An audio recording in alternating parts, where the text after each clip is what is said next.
Morning, guys. Okay, so I don't know if you guys remember when I broke in this LRP or not, right? I was really rough on it right from the get-go. The second this engine fired up, I was beating on it, right? I wanted to test the theory of if a gentle break-in is absolutely necessary or not, right? And I know that it's a $200 mistake, right? So this engine has less than not even a half a gallon on it, right? And I want to show you guys something real quick. I don't know how well it's going to come through, but look at the roundness of this rod.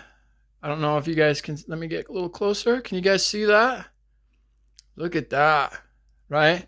Now the oil that was on the piston felt real gritty as well. I wiped it off with a paper towel, right? It was dirty oil. I mean, the engine was ran, so I don't expect the oil to be perfectly clean.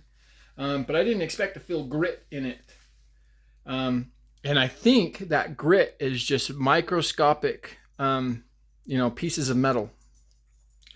Nothing's really damaged. The rod is really strong. You know what I mean? Everything is really tight still as far as tolerance goes. We can check the crank real quick, right?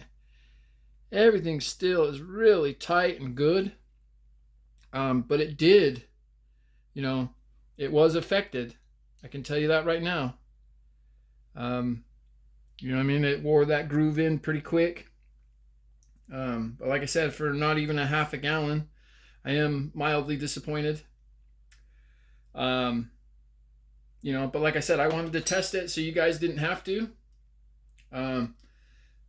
So if you guys watch that video, be a little more gentle than that.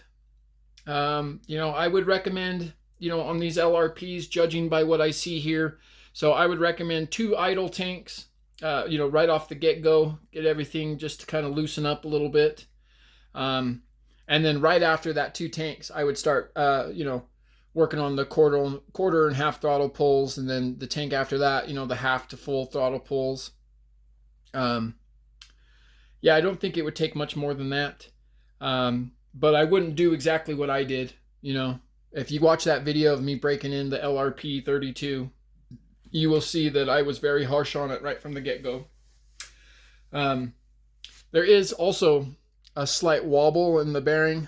I can feel ever so slight movement. Now, I'm not sure if that's just the bearing breaking in, but I don't feel that in the front bearing.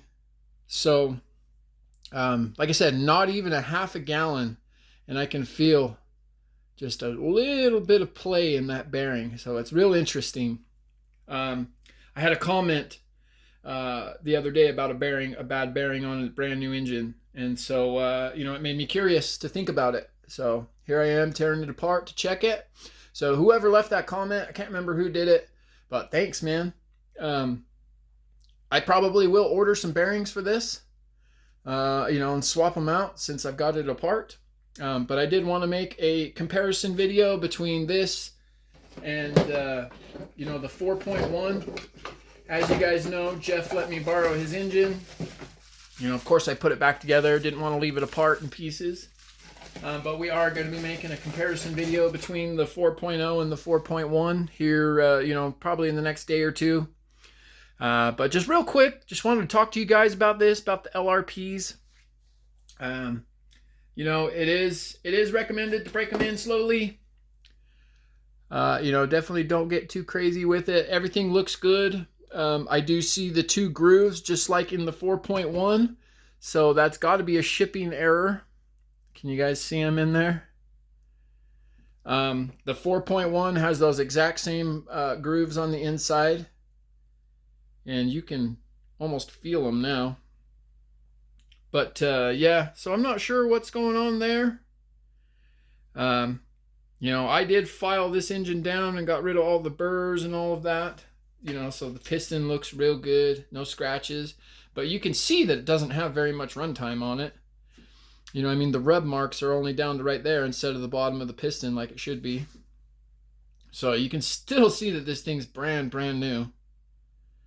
But anyway, guys, thanks for joining me on this little quick journey here. just wanted to show you guys, just so you guys are aware of you know, break-in procedures are real. I just wanted to test it. You know, why the fuck not? You know, it's my money, my hobby. You know, so I just wanted to see what would happen. You know, if you didn't, you know, break in an engine properly. You know, I mean, I have no fear that this engine will run. It'll run beautifully. You know, I'm not worried about that. But I just, you know, wanted to really understand the break-in procedure. And so that's where I'm at with this. I understand more than I did before I did it. You know, this is the first engine I've ever broke in like that.